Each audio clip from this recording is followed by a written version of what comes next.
principle of equilibrium tells us that here the moment, as I already discussed, that the moment clockwise movement will be taken negative and the anti-clockwise movement will be taken positive. And this principle of equilibrium tells us that the sum of movement, if a number of forces are applied, so the movements will be in a greater number, and that movements, if we take the sum of that movements, so that movements will be equal to 0. Let's a force is applied. Let's say this is the uniplane. The force is applied at point A in this direction, and this is the origin. Let's say another force is applied in this direction. Let's say that another fourth one force is applied in this direction, and the fourth one force is applied in this direction. We represent that fourth one force with the F4. So now the distance, this is the distance between this, and this is the distance between this we represent by V point. Now we come toward the moment of force. The angle between this is 90 degrees. So the moment for the F1 is in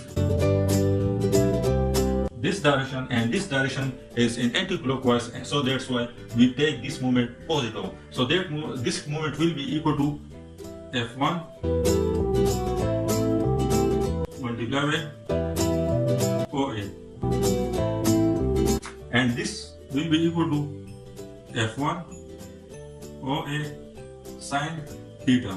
Here the theta is 90 degrees, so it will be equal to F1 OA sine 90 degrees. So it will be equal to F1 OA. So this M1 moment, let's say this is the M1 moment. So the M1 moment will be equal to the FOA. So it will be equal to FOA. Now here this force, let's come to the F2 force. The F2 force produces rotation in a clockwise direction, and we represent that moment by M2. So M2 produces the movement in clockwise direction, and we take the this movement, clockwise movement, negative. So we put the negative sign, or we can. So we put the negative sign for this movement. So it will be equal to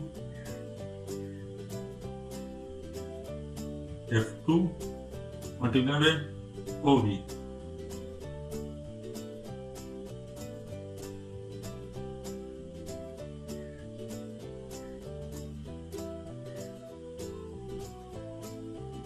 Angle between F2 and 0 and the line OB line is 90 degrees, so it will be equal to F2 OB.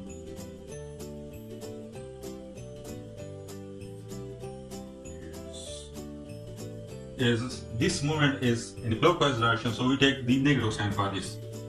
So it will be equal to minus F OB.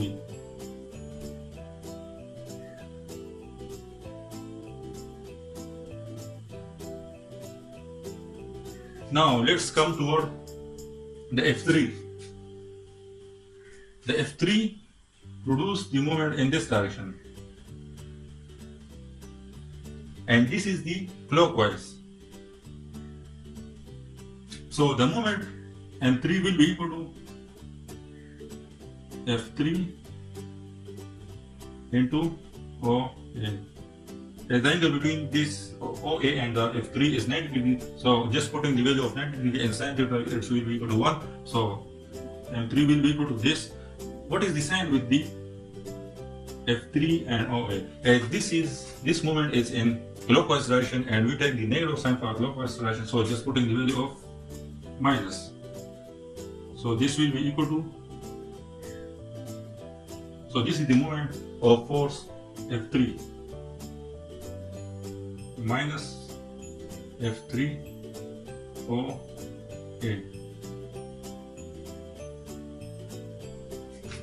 Now come toward the F4 force. The F4 force produces the moment in this direction. We represent the moment of force F4 by M4. So M4 will be equal to F4 into OB.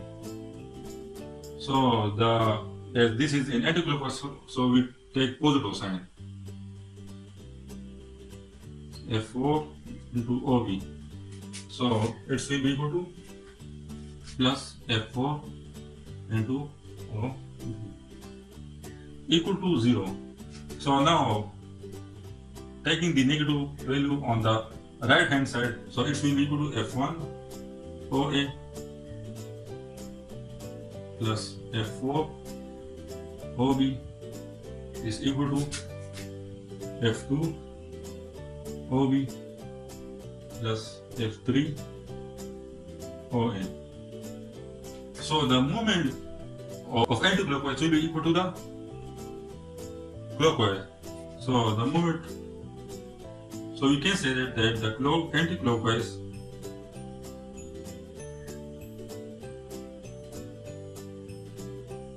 movement is equal to the clockwise movement.